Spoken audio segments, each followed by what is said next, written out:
Any other stories?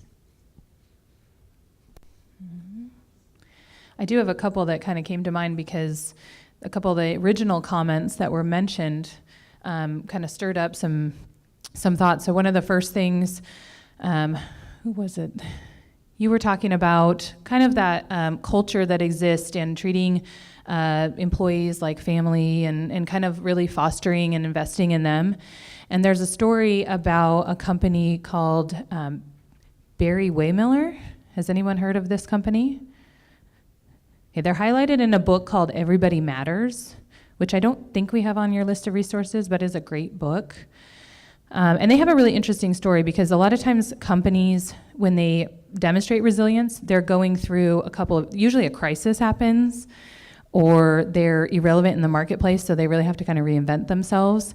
And that's kind of what happened with this company. They were a manufacturing company, and in 2008, when the economic downturn happened, they kind of questioned the longevity of the company because, as we all know, major corporations at that time were starting to do mass layoffs.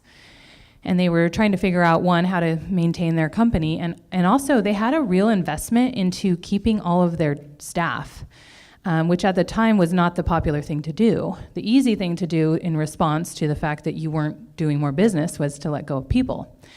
But they really had started a journey before the economic downturn had happened around this conversation around investing in people. And so through that challenge, they found them in a place where they had to ask themselves if they needed to lay off people. And what they decided to do instead was they kind of collaborated as an entire organization, and they made a few sacrifices on behalf of everyone to preserve the entire team. So they did things like everyone took 4 weeks without pay. They actually stopped their 401k match, and then they held back on all of their executive bonuses. And they implemented all of those changes within 10 days of being faced with a decision on having to lay people off, and that resulted in a savings of $20 million a year. So that kind of collective, that conversation around like seeing the organization as family and collaborating and valuing people, they determined that was the approach for them. They do like $2.4 billion in business globally every year. They have 11,000 employees, so they made it through that. So that's a resilient story. I mean, everybody had to pitch in, and through that process, I think they demonstrated, they really enhanced their morale even within the organization. Fantastic. Yeah. So that also, again, for me, begins to illustrate very much around the connectedness of the people within the organization, the willingness to really work together to get through a period in which everyone had to be resilient and show grit from within the organization. So the question now is, how do you build that into your organizations, or how do you help other organizations create or design a company that is more resilient and more gritty through doing that for their people? Because I think we've sort of agreed that without the people being that way, it's very hard for a company to show up as gritty and resilient and making it through these times. I think many of you have been exposed to the 4 powers model. Can I see if there's anyone who doesn't know about the 4 powers model? Okay. Right, so I'll go through it again for those of you who know it. Think about it now as we go through it, how you would begin to use some of these, this formula or this framework in order to build different pieces of the resilience and grit within to the context of the organization. So the first thing that you need to know about the 4 powers model is the habit formula, the formula for habit change. So if you are going to be choosing some things to do within the organization, how do you have to build it so that people will actually do it? Because many of us know exactly what to do, we don't necessarily always do it, right?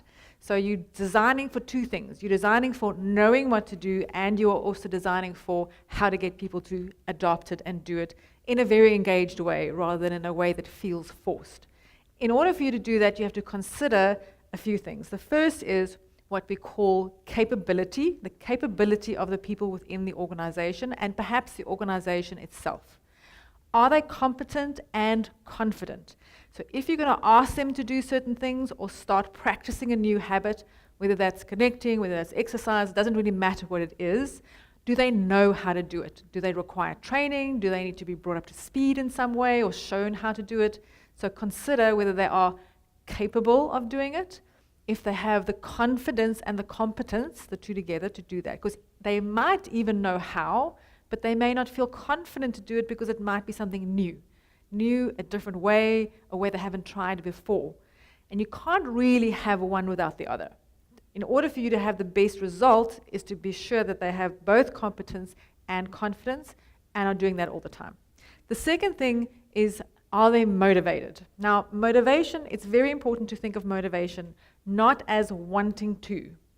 Because mostly we think is the desire to. I want to do this. I want to lose 5 pounds. I want to go to Iceland. That is not motivation. Motivation is actually being compelled to act. It must matter so much that no matter what happens, you're going to do that thing. You have in your mind that long-term goal, you know where you want to go, and nothing will get in your way. So it has to relate back being compelled to actually do something rather than just wanting to do it. And there are many ways that you can begin to elicit this out of people. One way is to start with why. So being very sure that they understand what the goal is, what the meaning of the goal is, and how it connects to them as a person, or you as a person, in order for you to feel compelled to move towards that. When it comes to incentives and rewards, they don't work that well. They work sometimes and not other times. So depending on where you begin to roll those out, they might be motivating, quite often in the beginning. But when you're striving for a very, very long-term goal, you're going to be very careful how you structure any incentives or rewards around behavior change. It might work in some other aspects, but when it comes specifically to adopting new behaviors, it's not a great long-term strategy. Then, with these two together, being capable and motivated, so I know what to do, I'm confident enough to do it, and I feel compelled to act. There has to be more of this than there are barriers or static impediments that get in the way of this new behavior, as well as any temptations or active distractions that might come our way. Because as human beings, we tend to always want to sort of revert back to the thing that was easy and that we know. Or something might happen that gets in our way at that particular time, and if we don't have a ready answer or creative solution to move around it, it might begin to get in the way of or become bigger than capability and motivation, and then your habit change or your behavior change begins to suffer a little bit. And it's the same with temptations or active distractions. The world around us is built in such a way that when we start trying to practice new habits or new behaviors, you might start noticing that things begin to change to try and keep you back or to try and tempt you back into an older behavior. Or the people around us sometimes as well, because they're used to us behaving in a certain way and we start behaving differently, they're not so sure and uncertain. And they might become temptations to say, you know, have the cheesecake or whatever it may be that's tempting you away from your new habit that you're trying to build or adopt. So think about this formula as we go through, and think about this formula in all 4 of the contexts that it has to apply in. And the 4 contexts are the context of the self, the context of social, the context of spaces, and then the context of systems.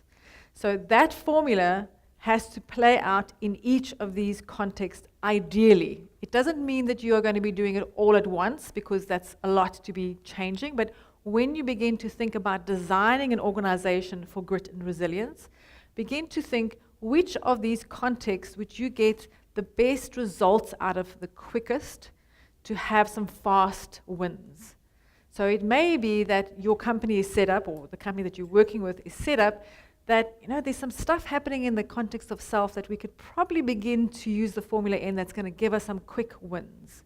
Or actually, no, the system's already set up, so we can start there and we can move into other contexts. So you might have to pick a context on which you want to focus today when you're beginning to think about designing for grit and resilience, and then later go into the other contexts until you've covered all 4 with that formula. Does that make sense? Okay. So we'll go through each of these contexts as you understand how each of them work and what they are. So in the context of self, we really are talking about the individual, the person, what their beliefs are, what their values are, what their personal motivations and meanings are, how they go about their lives, how well they know themselves. So this might be a great space in which you want to focus on know yourself. Is there something that you can do for your company or the companies that you work with in which they can begin to know themselves better? Is there some behavior change or habit or measurement tool? And I think there might be something coming up later in your workbook that would fit perfectly in here to help enhance the context of the self for the individuals to begin to know themselves or understand their filters or their reactions or how to regulate themselves. So maybe that could also be where you would teach the breathing exercise, like how do you self-regulate? And when you think about a habit within the context of the self, think about the formula. Do they have the competence and confidence? Are they sufficiently motivated to be compelled to act? What kind of barriers might be getting in their way of practicing this new habit? Or is there maybe an active distraction or temptation that's taking them away from it? So you would consider that in the context of the self and then move on there. So for instance, let's say we choose the exercise of self-regulation through breathing exercises that you want to teach everyone in the corporation. First is they have to know how to do it. So you may get someone in to come and teach a whole group of people. Secondly, you have to give them a reason to do it. So you'll have to find out what is a compelling reason for this individual within this organization to stop for a moment when they feel overwhelmed, to help them self-regulate and breathe, that will be enough for them to actually do it. Or you might have to think, well, you know what's going to get in their way is that there's not really a space to do it. You know, it's in a manufacturing floor, or it's very difficult for them to step away out of noise and chaos to do that. So maybe I would have to think into the other context. Maybe I have to design a space for them to do that. Or what are the kind of distractions or temptations that are going to be there that's going to tempt them away from trying this or doing this on a regular basis? So you'll think through each of those examples as you go through each of the contexts. Any questions about that before we move on? Okay. So here's also where goal setting becomes really, really important. Because remember, grit, when we go back to grit, it's all about keeping your eye on the goal. So it may be that within the context of self, people are not or don't have well-developed and well-formulated goals, and that those goals don't necessarily point towards the goals that you as a company want to be achieving. So you may have to think about the alignment of that. So goals would be one thing, and there's many ways to do it. And I often, at this point, begin to encourage people to think smaller, because we tend to think very big when it comes to these things. And that's fine. But what does happen is if you don't really break it down into small incremental goals and steps, it really becomes hard for people to follow and do something. So I encourage you, when you come to think about goal setting within the context of self or bringing in a new behavior or habit, to really break it down into tiny, tiny little bits, practice it for a while, have people feel that they are getting it, that they're succeeding at it, revise it if you have to, and then move on.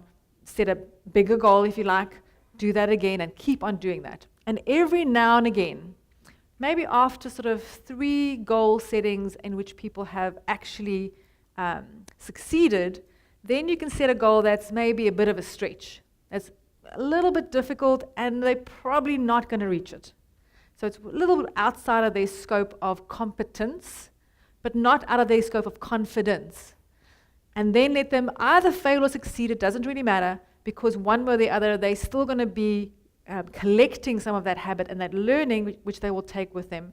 And then the next goal after that stretch goal, go back to a small incremental doable goal. So make sure that you balance out the successes of small goals in which people will win and succeed with every now and again, usually every 3 or 4 wins, a stretch goal that is likely to bring some failure or would be a stretch to achieve. Make sense? All right. The next is that of systems. And systems really has to do with laws, procedures, policies, all the kind of things that exist in a company to drive it when no one else is watching or to guide behavior around that. So what is it that you could build into the policies, the procedures of an organization that will encourage it to build resilience and grit? What does that policy and procedure have to look like? what would encourage people to actively use it, what would stop them using it, and what would be the kind of distractions or temptations that will make them maybe just ignore it, which I think sometimes often happens with rules and regulations, right? The other thing that lives within the context of systems is that of permission. Very often, we believe that people sort of magically know that they are permitted to do something without us actually saying it. And it has been shown through research that giving people explicit permission, usually either verbally and or in a written format, is something that will often encourage people to practice behaviors that otherwise they would not have done. So it's important for the leaders of the organization or whoever is leading the initiative to be clear on the permissions as well. And permission can be something as simple as you decide that you want to do the exercise breaks every hour, let's say. And you begin to successfully roll it out. People know exactly what to do, what kind of exercises. They know exactly how long to do it. They've been shown the right technique to do it. They understand they have to do it every hour. There's a clock that goes off, or someone has some kind of alarm that sets it off, and people are encouraging each other to do it. But 1 week, there are some deadlines, things are getting a little bit crunched, everyone has to be working a little bit extra hard, and someone decides they want to do this break in this 1 hour. And whoever is the leader or the supervisor or the person of that group looks at them and raises their eyebrow. What do you think will happen? It won't happen, because you have instantly, without saying a word, taken away permission to do that, even though you know it's going to help with energy and stamina and reduce fatigue and increase concentration. For some reason, that has happened. So it may not even be something that's verbal, it may even be something non-verbal. So think about all of those things when you consider the systems that you would have to design to encourage resilience and grit within an organization. The next one is spaces, and it's an often ignored context, I think. Again, think about it. Is there enough space? Is there the right furniture? Is the room designed in the correct way? In every room or space that you walk into, it encourages you to do something by the way that it is designed and laid out. When you walk into this room, the first thing that you would do is find a chair and sit down, because the room is laid out for you to sit in groups where you can interact, and you remain seated unless I give you the permission to stand up, to say, you can move around as much as you like in the room, stand up if you have a bad back, or if you just want to move around. So it's very important how you design space and how you think about space and the use of space when it comes to behavior change. So if there is not enough space or people are uncomfortable about doing their exercise breaks, you may want to think about how you would facilitate that through space. Or if there isn't a space where they can have a micro-mindfulness moment to go and breathe and listen to some music and look at a plant or look at a view, because those are very important things when it comes to helping people self-regulate. The lighting, the view, plants in the area, quiet. Maybe you should design a space or find a corner of an office where you can create something like that for them. So think in terms of spaces, what they would use when you think about the habits we spoke about earlier, which is connection, mindfulness moments, and the other two. So spaces is another place to think about how you would go about designing your organization to encourage and sustain behavior change. And then the last one is social, and this is we full circle back to connectedness. It is critically important that within the structure of your organization, and you've heard many stories relating to that you build a sense of trust and vulnerability and connectedness and allow for people to help each other, as Nicole's illustration or story illustrated, to make sure that there is a sense of camaraderie, a sense of wanting to be there for each other and moving it forward. One of the ways to do that, and I think many of you are already practicing that, is the concept of change agents or champions. Because it's one of the ways that we can use the science of social contagion, which means the more I behave in a certain way, the more I naturally influence the people around me. And that's true both for healthy behaviors and unhealthy behaviors. So an example with that would be if I decide to stop smoking, the person who is closest to me, a friend of mine, will then instantly become 60% less likely to smoke as well, if they're a smoker.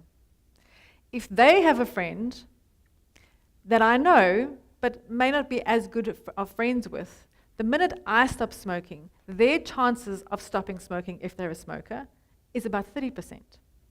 And even if that person has a friend that I don't even know and have never met, the fact that I have stopped smoking and they're a smoker will allow them to reduce their smoking or to stop smoking by 10%. And that is true for smoking cessation. It is true for weight gain. They've done studies around weight gain, where if I gain weight, my friends are more likely to gain weight, and so on. But it is also true in reverse for when you're beginning to build in any kind of behavior. If I start practicing a certain behavior that makes me more gritty and resilient, the positive impact on the people around me 3 or 4 degrees away, so my friends, the people I work with, or their friends, or even people that I have never met before, perhaps in the organization, suddenly increases by 60, 30, and 10%, just by me practicing that particular habit.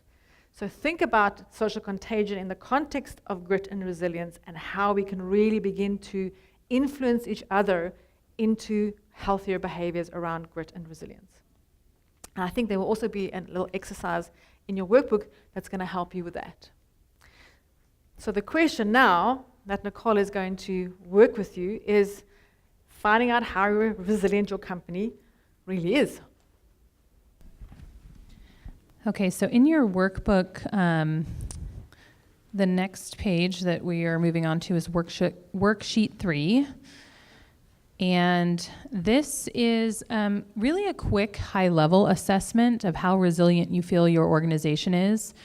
One of the things that, we've been talking about these different habits that tie into resiliency, and an organization's ability to be resilient is really the result of the collection of those habits happening on a regular basis.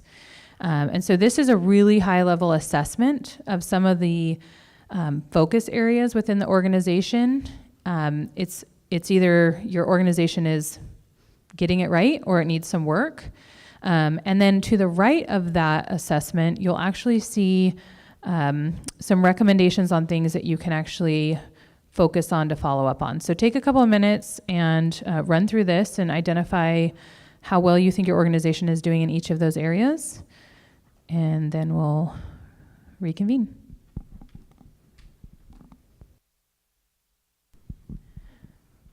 And as you're going through this, it might be a little bit overwhelming if you've clicked needs work on several boxes. So start maybe thinking about the top 3 things that you think would be priority for you to take back into your organization.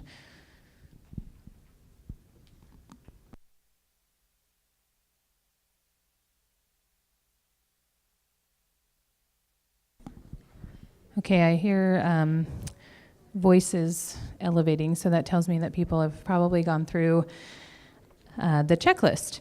We aren't really going to talk a lot about this. This is more for you to self-reflect. This is something you can take back into your organization and have conversation with other leaders about, and kind of move towards a place of collective visioning around what needs to be improved. I'm going to go ahead and run through what other materials are contained in the workbook, because for the last 30 minutes of today's session, we're actually having a demo of something. We've been having a lot of conversation around what resiliency is and how you build it, and then how do you really translate that into what you do within your organization. And we've provided several resources, which I'll run through here in a minute, that you can take back and implement. But there are actually products that help do this also, help build resiliency within your organization. So we wanted you to be aware of what those are in case you feel like, I'm going to do all of this and I want something more. So at 11:30, we're going to actually watch a live demo of a product called Mequilibrium. Has anyone heard of Mequilibrium? No? Okay, well that's good. This will be new and interesting. So what Mequilibrium is, real quickly, is it is a resiliency training platform, essentially. And they have several different types of platforms, but what we're going to see today is primarily focused at an employee level. So how do you help your employees do these things we're talking about without exhausting yourself and employee one-on-ones? And we all have a lot of other competing priorities. So how do you balance your workload and do that? This is something that can do that. So each employee is taken on their own individualized journey.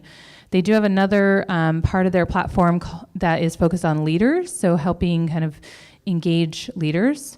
So we'll see a little bit about that here at 11:30, but before we get there, my recommendation is, take this worksheet back to your organization. In addition to this worksheet, there is on the following page what's titled Character Strengths Team Activity. So we put together kind of a team building activity that you can take back within the organization. So there's some instructions on what this is. And then there's also an email template that you can use. If you want to use this within your organization, you can cut and paste that text and do this as a team.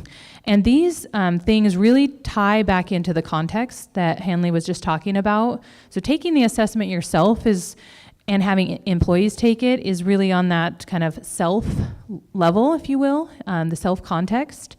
But when you then decide to take it and incorporate into a team activity, then you're starting to get into the social. And then even this worksheet that we just did, this is really, there's kind of overlap, but there are a lot of things in here within that systems context. So all of these tools are to help you address those contexts when you think about how do you actually translate this into the organization. And then lastly, on the very last page, you have a set of grit and resiliency resources. So if you really are looking for opportunities to do other team building things or just educate yourself more on the topic and how you can continue this thinking, there are a set of books, articles, and TED Talks. And the TED Talks are great for like team meetings or team development type of things. So these are all really, really good resources that are all, books aren't free, but the TED Talks are, that you can look up and utilize. And before we get all the way into the demo, I am actually we're gonna go ahead and do the drawing for the last two books real quickly.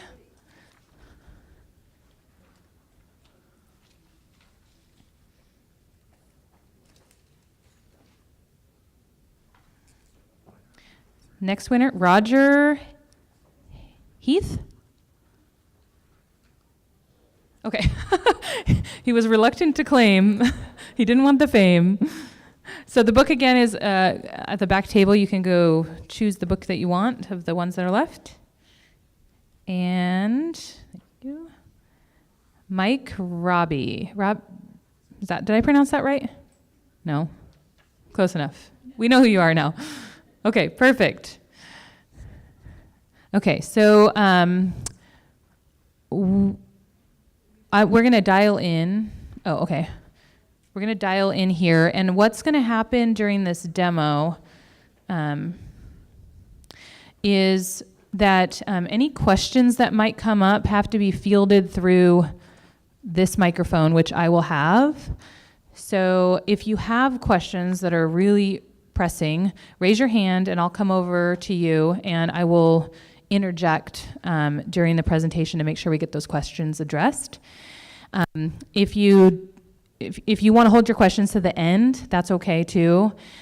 You also are getting, as part of attending today, in your packet of information within the folder on the left-hand side, there's a flyer in there that says Mequilibrium Trial. Hopefully everyone's got that. You see it? Okay. So following today, after seeing this demo, you can actually test drive the product yourself. So there's instructions on there. There's a specific URL that you need to go to. You can log in. You can try the assessment that they'll highlight. You can see what that experience is like. And if you have any questions, you can reach out to the Vivacity team, and we will help address those questions for you and get you more information if you're interested. Okay, so before we kind of get going here on the demo, are there any questions that need to be addressed now? Nope. Okay, give us a second here to pull this up, and we'll get going.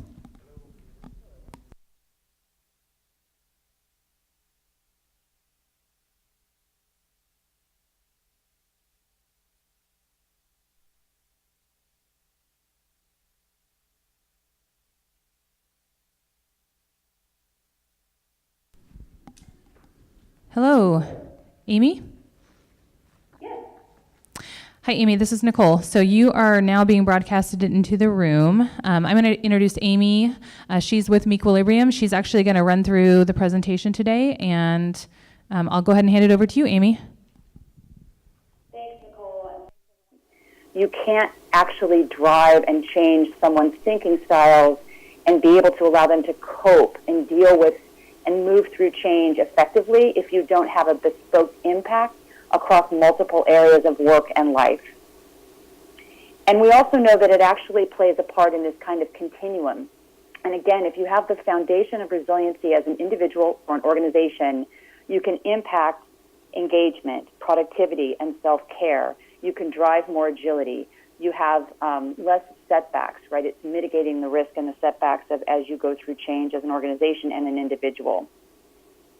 The great thing is that it actually can be taught, it can be measured, and it actually has an ROI.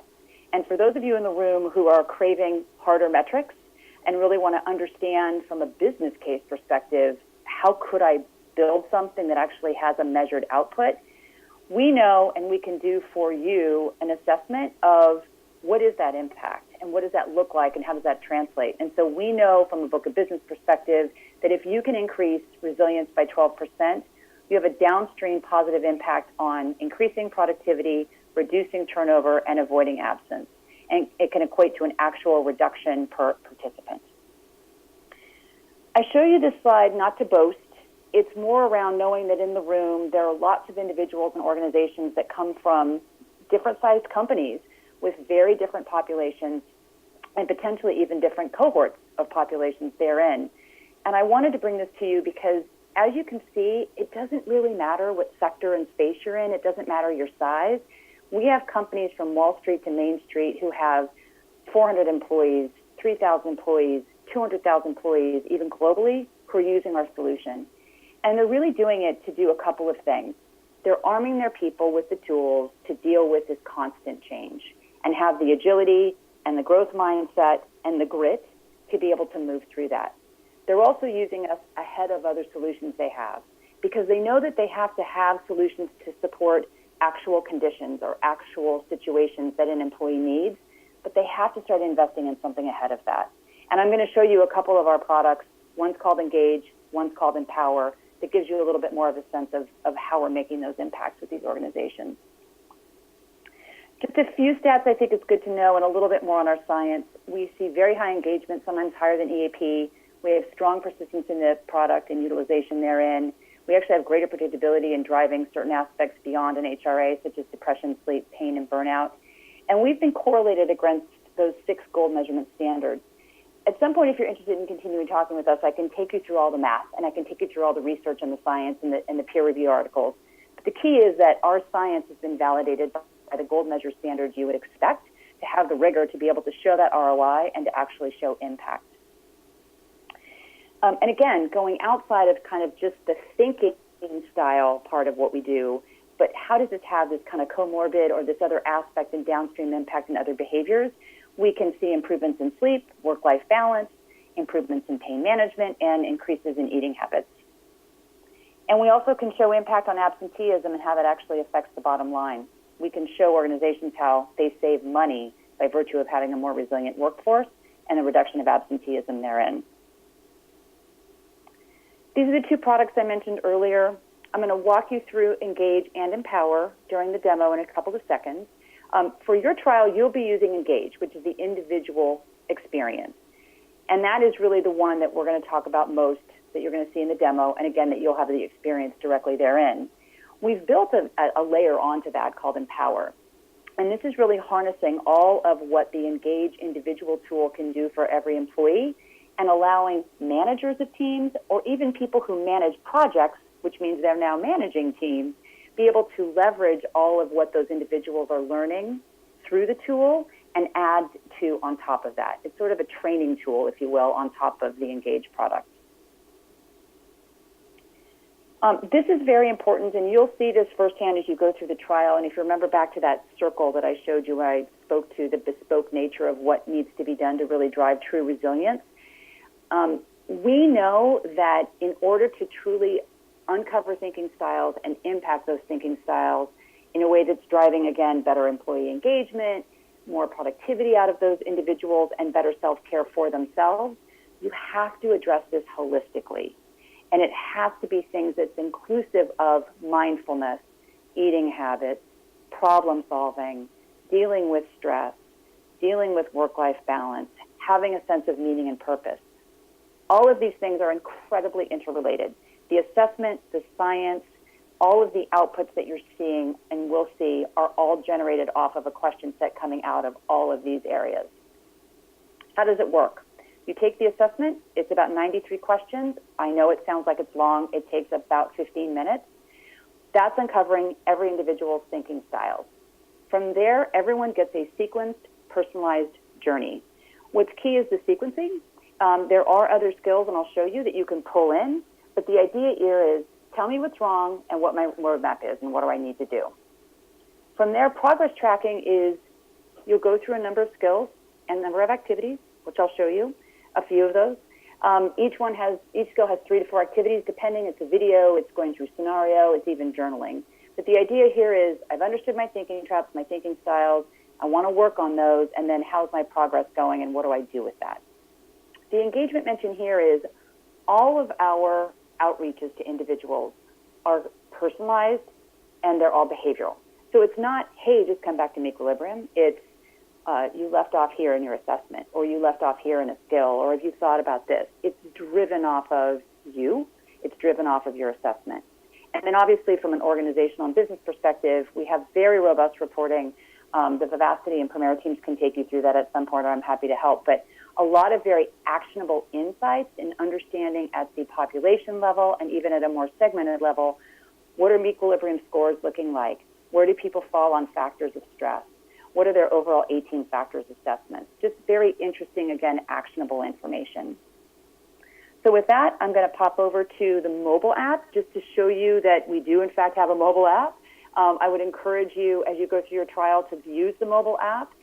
Take a look at it. It will be a little different from a UI perspective because it's a different form factor. And then also on the web, where I'll show you a little more of the Engage product and the Empower product.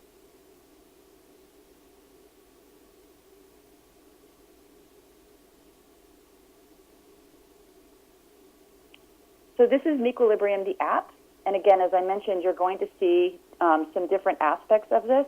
Oh, hold on, my phone locked on me. There we go. You'll see everything I'm showing you. You will see on the website as well. But it is sort of structured a little differently. This is the home screen. As you go through your initial assessment, you'll be able to look at your profile, which is right here. And I'll walk you through again on the website. These different personality styles, sources of stress, top drags and top lifts.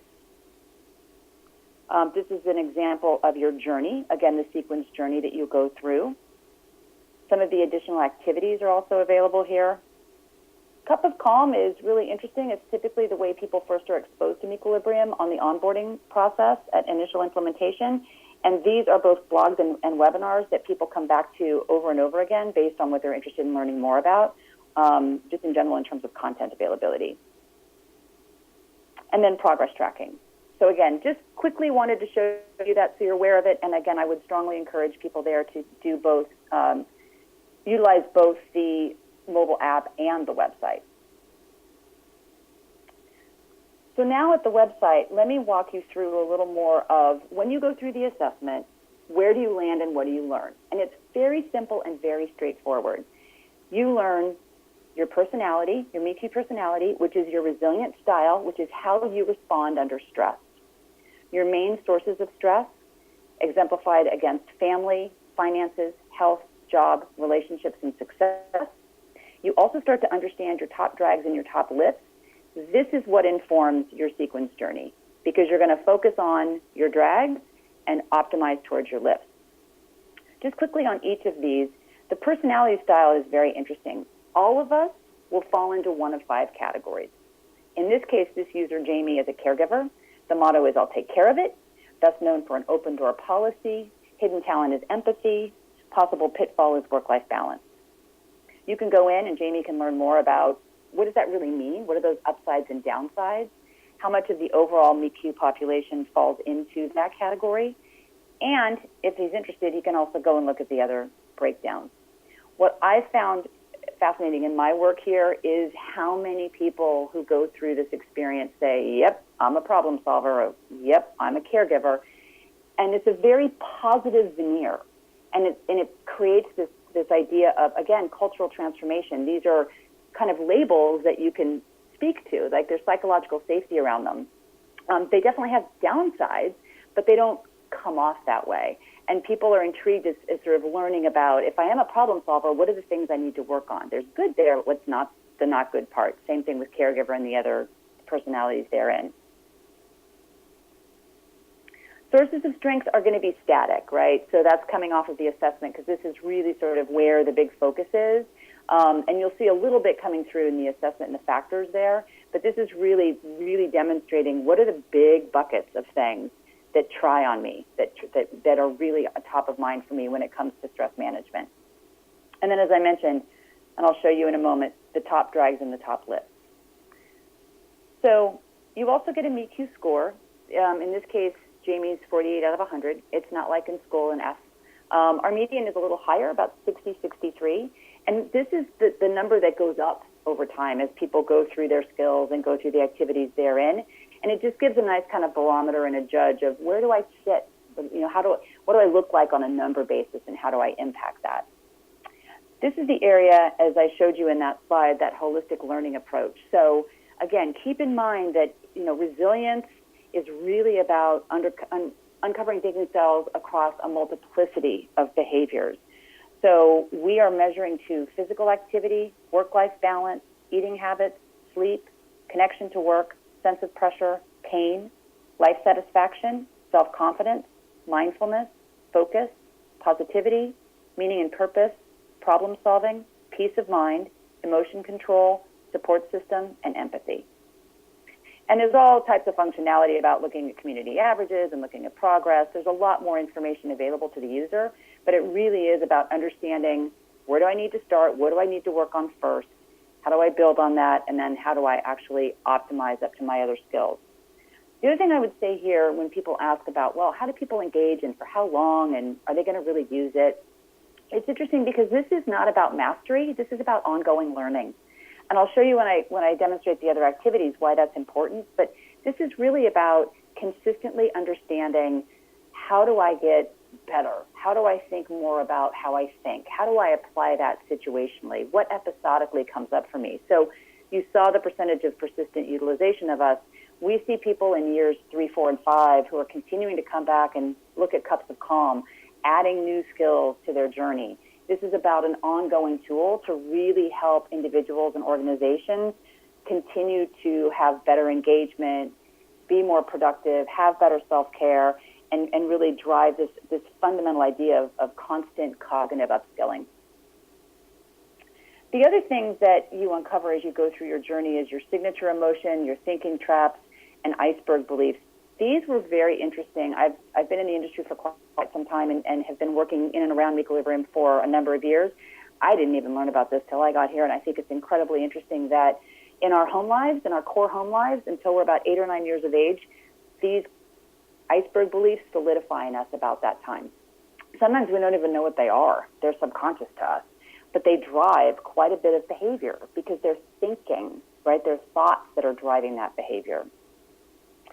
And then we do a lot with badging. We also support incentives. And again, I don't want to jump ahead in conversations, but for those who might be interested and are thinking about it, kind of how does this support incentives? We do that. We can do that. And about 50% of our clients actually use incentives. So it varies, but it's something we can actually support.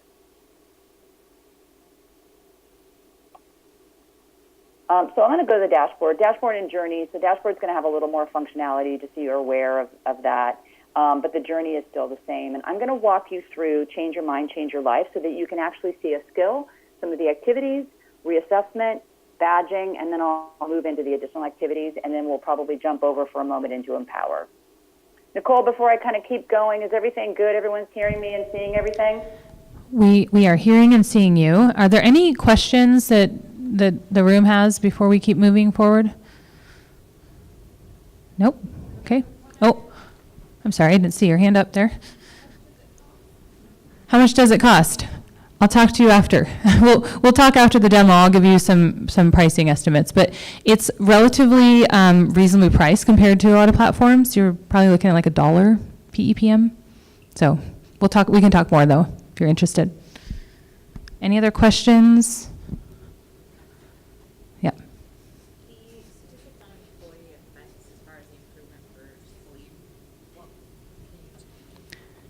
Yeah, Amy, there's a question about the statistics related to sleep and the improvement on sleep. Can you speak a little bit further about where those statistics came from? So and the other areas. Statistics or the science, the market statistics? Your product, I think you are interested in how this product is, yeah. So your product's impact on those statistics. Okay. So I would say there's a couple of things, right? So we're measuring to that in the assessment. We're asking you about sleep. So those are direct outputs from the assessment. And then additionally to that, we know from sleep modules, right, within our tool where we can track individual outputs and reassessments against sleep so that we have a before and after, right, pre-post, if you will, because the user has said something about his or her sleep through the assessment because we query to that. We're able to track that. If it comes up as something that needs to be worked on, right, it's going to be right there front and center in the journey, or come in at some point in time, even by his or her own accord, and then we're tracking when that person reassesses about that question based on those skills that they've gone through, again, based on the assessed question coming out of sleep, what's been the improvement. Did that address the question? Does that help? Okay, yep. Okay, go ahead and move forward, Amy. Okay. So change your mind, change your life. With each skill, we let the user know how long it will take so that he or she knows if they can squeeze it in between helping the kids with homework and dinner or on the commute home and on the train or whatever the case. Again, it's going to be a mix in skills between video and scenario and journaling. So I'm going to show you a little bit of one video. There's a couple of value points here. One is you'll get to see one of our co-founders whose science we've actually digitized, Dr. Andrew Chate. And then you also get a sense of sort of how it looks and feels. All these videos, all the content is what they call snacking content, about 2 minutes in length. And they'll mix up and vary in terms of whether it's a person or we have other graphics that we use. But at least give you a little bit of a sense of some of the content, if you will, within our modules. And then one other point before I jump to it. Everything I'm showing you, everything you'll see in your trial is all our science and product. It's all our IP. We don't third party out to anybody. We generate all of this ourselves. So that is another reason why we can stand behind the science and stand behind the rigor and the impact and the measurability is because it's all our product. So with that, I'm going to start a little bit of this video for everyone there to see and hear.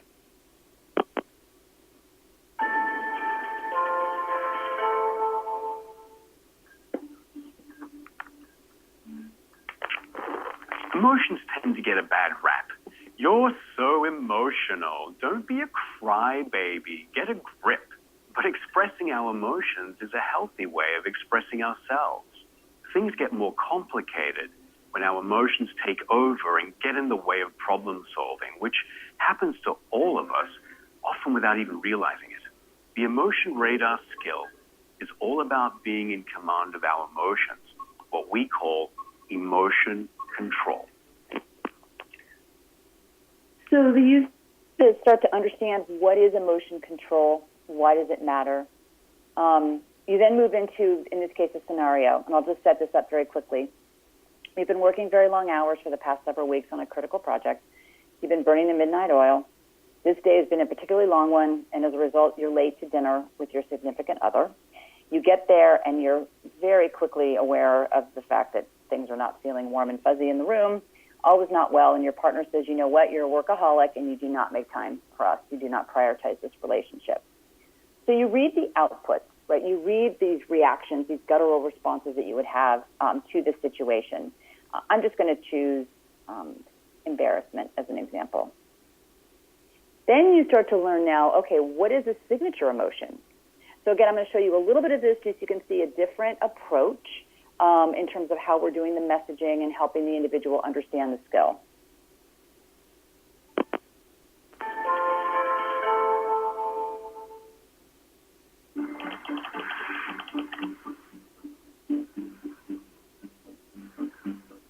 Many of our most stressful thoughts arise as a direct result of our emotion radar.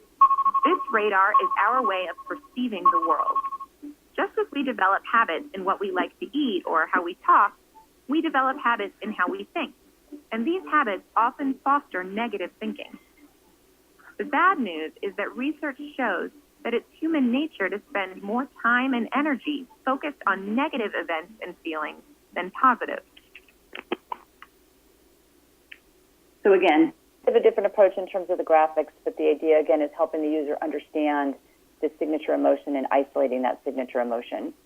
And then we actually would walk the individual through specifically what is the thought feed, what happens in my head when I have that embarrassment, and what happens as a physical sensation. So in my head, I'm losing standing in someone's eyes.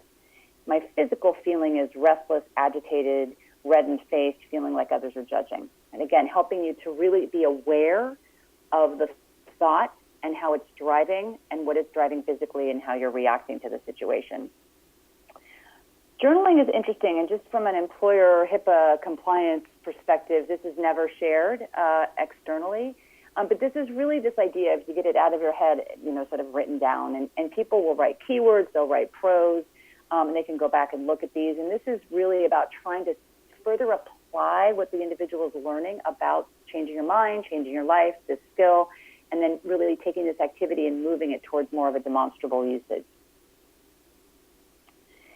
And then very quickly, in an accelerated fashion for the purposes of this meeting, it's a wrap, right? So the individual gets an attaboy, and if, just as awareness for everyone there in the room, within the Engage tool, we have 5 different places where we can help to promote other resources that are important to your population. This happens to be around EAP. It could be something else, but the idea is to help further even connect the user to another solution or a service that's available to them inside the organization. This is an example of reassessment. So to the question earlier around how can you prove sleep, we've taken someone in this case through Change Your Mind, Change Your Life, but it could be one of the 5 sleep modules that we have. And as the individual does that, he or she reassesses, and we're able to see an actual impact, a tick up or change in that behavior. So I'm just going to do a quick answer set here just so we can move forward. And then you can see we're reinforcing what have I learned, right? I've learned about emotion control, life satisfaction, sense of pressure. These are things that were in my factors, right, as a result of my assessment. And I'm building towards different behaviors, and I'm getting badges. So that's an example of a skill inside of a sequenced, personalized journey. I want to show you other skills. So I talk a lot about the fact that it's fantastic that we're providing users with this roadmap. What do I need to work on? What do I need to do? But life happens. Things happen at work. And this is also going back to my comment about this isn't about mastery, right? So people can come in and add things to their journey if they're suddenly having a hard time communicating with someone at work, if they're trying to figure out how to get less clutter in their lives, if they want to focus on sleep even though it didn't come up in the assessment for some reason because they didn't answer the question correctly, or something happens with their sleep suddenly, if anything changes, right, that they want to start focusing on managing pain. You can see we have over 65 skills, which are updated, all of them annually, and we're adding 1 to 2 every month. We're just about to bring on board one around unconscious bias and many, many others. But you can see this library of skills. And again, people over 3, 4 years, 5 years who've been working with us, these organizations, their employees come back and add different sessions and different content modules to their journey that they choose to work on. So you'll all have access to this. You can all pull those in at any point in time. I would also encourage you, as you'll see here, you can calendar these things. And I would strongly encourage you, as you go through your trial, to do that. Put something in the morning, put something in late in the evening. Mix it up and really sort of understand how this becomes a very actionable tool because it's something that you can really bring into your day-to-day with the functionality of calendaring as an example. And then I did want to show you here, I mentioned we have global organizations. We do have multiple languages, and it's not just a platform, it's the entire end-to-end communications. English, Spanish, Portuguese, and Japanese currently, and more to come. But just so you know that is functionality we offer. And again, you guys will be able to go in and change that language if you wanted to with literally the click of a button.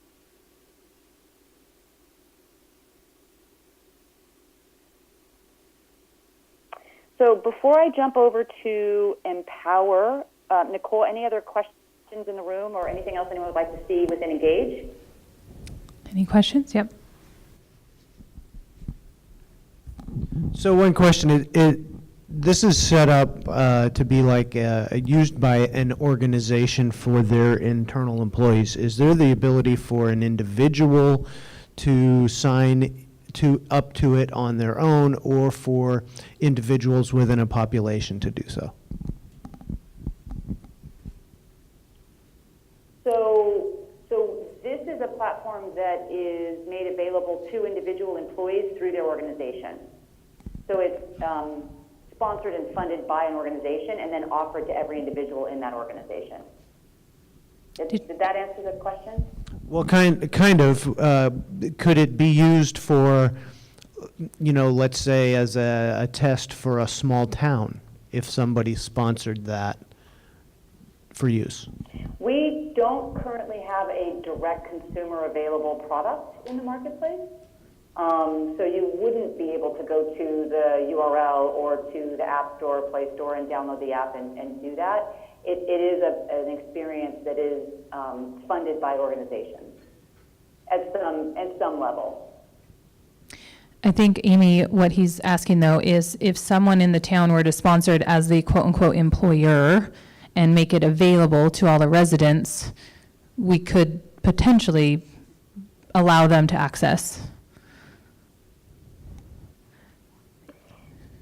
So two answers to the question. One is from a functionality perspective in that kind of flow, the answer would be yes. What I don't know is because we treat this as a HIPAA compliant product, even though honestly most of the data doesn't have to be HIPAA compliant. I don't know if that's a complexity layer, Nicole, that would get in the way of that, but yes, you could offer it that way. Okay. I think did you have a question over here? Okay, same type of question. Any other questions? We only have a couple of minutes left, so, here we go. So from an HR perspective, a lot of the stuff that I'm seeing on them isn't really the employer's business when it comes to about their, how to have just some of the, I'll just leave it at that, just some of the platforms. So does the employer have access to all of all of those platforms? So Amy, From a data output perspective, so let me repeat the question. So from an HR perspective, this looks like there's a lot of personal information. Do I as an employer see it? That's the question she's asking. Yes, yeah. So no, you don't. We have population level reporting that you would have access to in order to sort of understand what's happening. We can further segment that through an e-file that we would use via Premera Vivacity to create more segmentation, but it never goes below an N of 50. And it's never going to get into anything that's highly personally attributable. Yeah, what you'd be getting, I'll just weigh in here really quickly, is information on the personality types to better understand your population, to some of their drags or lifts, as Amy mentioned. So you'd be seeing that at an aggregate level, so you'd kind of get an idea of what your population is struggling with and how you might be able to support them. Yeah, you'd see the percentage breakout of all 5 of the personalities of how people respond under stress. You'd see an aggregate population view of overall sources of stress, and then you would actually see population level data across all of these factors and the MEQ score in aggregate. But not the details. If there's That's interest correct. in taking that a step further with the opportunity to cross-cut that with an e-file by functional role, location, whatever the bands, you could, down to an N of 50, take this data to another segmentation level. Did that help? Yeah, just to verify, it's not the details, it's the aggregate level and just really a perspective of what the population's behaviors are, essentially.